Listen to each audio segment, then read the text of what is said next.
अरे अरे अरे, हिला एवढा आनंद झालाय कशाचा? चला तर सांगते पुढे.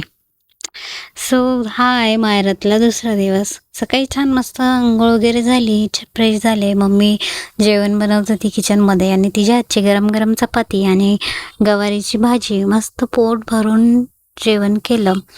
आणि मुलांनी मस्त नाश्ता केला. सगळ्यात महत्त्वाचं की विहानने हाताने खाल्लं. त्याच्यानंतर संध्याकाळी मम्मीनी आमच्यासाठी बनवला होता वडापाव. माझ्या आवडत्या डिशकडे चं नाव सांगते वडापाव, आणि ते पण मम्मीच्या हातचा.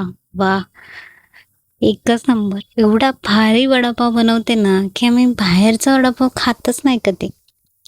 मम्मीच्या हातचाच वडापाव खातो. मम्मीच्या हातचा वडापाव म्हणजे मायेची चव. आणि हे स्ट्रीट फूड नाही आहे बरं का, ते home food with love food आहे. म्हणून माहेरी गेलं की असं वाटतं तिच्या हातचं वेगवेगळं जेवण करावं. ती जे बनवून देईन त्यामध्ये वेगळीच काहीतरी चव असते, वेगळंच प्रेम असतं आणि एवढा सुकून असतो ना त्या सगळ्या गोष्टीमध्ये. सो इथे वडापाव मस्त तयार झाले. गरमागरम पहिले मुलांना वगैरे दिले, मुलांनी खाल्ले आणि त्याच्यानंतर बाहेर मुलं असं खेळायला आले. इथे मम्मीचं दुकान आहे जे ती रोज दिवसभर तिथेच असते दुकानातच.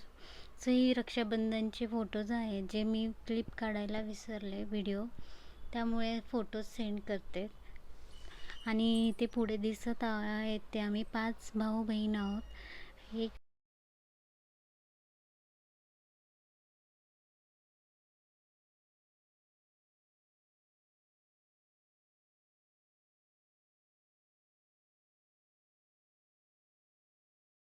सो असा होता माहेरमधला दुसरा दिवस. थँक्यू.